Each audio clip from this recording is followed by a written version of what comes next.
जी बिल्कुल प्रसून, इस वक्त चिराग पासवान हमारे साथ हैं। जमुई से कैंडिडेट है उदय नारायण चौधरी के खिलाफ, जो कि स्पीकर है। अच्छा ये बताइए चिराग पासवान, ये नरेंद्र मोदी के खिलाफ क्या राजनीति हो सकती है, ये बताइए पहले प्रसून जी जानना चाहते हैं।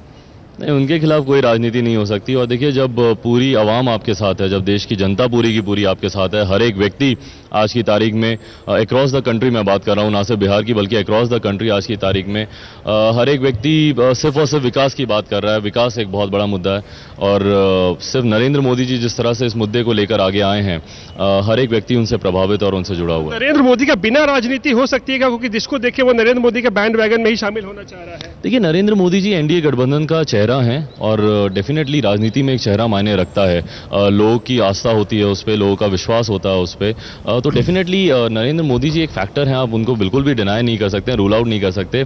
उन पर राजनीति पक्ष में भी होगी, विपक्ष में भी होगी, वो रहेगा। बट फैक्ट है कि जिस तरह से वो एक मजबूती के साथ, एक विश्वास के साथ वो सामने आए, तो लोगों को यकीन है कि उनके नाम पर एक स्थिर और मजबूत सरकार बनेगी। कम्युनल मानते हैं या सेक्युलर मानते हैं मोदी को आप?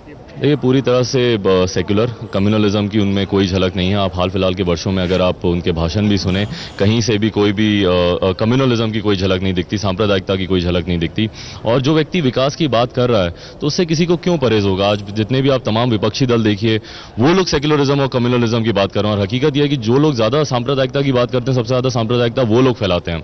तो बहुत ऐसे लोग हैं। अगर आप बिहार की बात करें तो जिस तरह से नीतीश जी हैं और जिस तरह से लालू जी हैं, आज की तारीख में मंच से आप इनके भाषण सुनिए, इनके पास कोई मुद्दा ही नहीं है नरेंद्र मोदी रोको के अलावा। इनके पास कोई मुद्दा नहीं है। नरेंद्र मोदी बोलते हैं हम रोजगार देंगे, बोलते हैं मोदी को रोको। नरेंद्र मोदी बोलते हैं हम विकास देंगे, बोलते हैं मोदी को रोको। नरेंद्र मोदी बोलते हैं हम शिक्षा देंगे, बोलते हैं मोदी को रोको। बोलते हैं हम स्वास्थ्य सेवाएं देंगे, वो बोलते हैं मोदी को रोको। तो इनके पास सिर्फ और सिर्फ मोदी एक फैक्टर है, जबकि मोदी जी के पास विकास और हर एक व्यक्ति से जुड़ा हुआ जो डेवलपमेंट का जो एक इशू है वो है। तो वोटिंग आपके लिए हो रही है जमुई में या फिर नरेंद्र मोदी के नाम पर मिल रहा है? देखिए, कहीं ना कहीं लोगों का एक व्यक्तिगत विश्वास भी है। लोगों को इस बात का विश्वास है कि आज अगर चिराग पासवान, हकीकत यह है कि जिस तरह से मैं पिछले प्रोफेशन में था, सारे ऐशो आराम थे, लग्जरीज थी, अगर वो सब छोड़ के आज मैं धूप गर्मी धूल मिट्टी में आया हूं, तो लोगों को इस बात का विश्वास है कि ये व्यक्ति सही मायनों में जो नरेंद्र मोदी जी की विचारधारा है विकास की, उससे जुड़ा हुआ है। और सही मायनों में जमुई लोकसभा जो इतना पिछड़ा इलाका है बिहार का, तो वहां पर विकास करेगा। और ईमानदारी से मैं अपनी बातों को रख रहा हूं लोगों के सामने, और कहीं ना कहीं लोगों तक वो बात पहुंच रही है, इसीलिए एक अपार जन समर्थन मिल रहा है।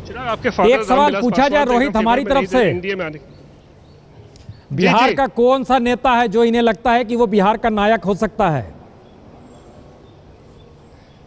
जी बिल्कुल प्रसून जी जानना चाह रहे हैं, आखिर बिहार का कौन सा ऐसा नेता है अभी के दौर में जो बिहार का नायक हो सकता है आने वाले दिनों में?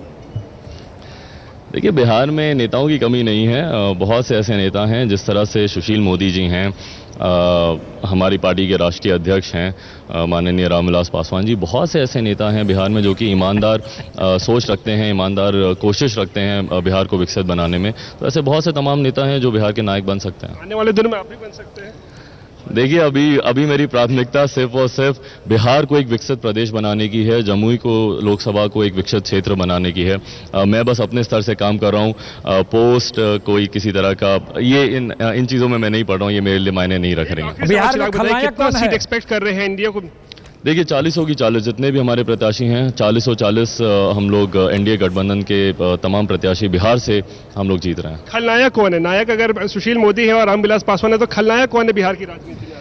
ये खलनायक नहीं है कोई, मैं कोई व्यक्तिगत टिप्पणी नहीं करूंगा। लालू जी हैं या नीतीश जी हैं, ये सारे बहुत सम्मानित, बहुत वरिष्ठ नेता हैं। कहीं ना कहीं इन्होंने भारत की राजनीति में बहुत महत्वपूर्ण भूमिका निभाई है। तो व्यक्तिगत कोई विरोध नहीं है, इनकी नीतियों को लेकर मैं बहुत विरोध में रहा हूं। जिस तरह से लालू जी को 15 साल दिए, विकास नहीं हुआ।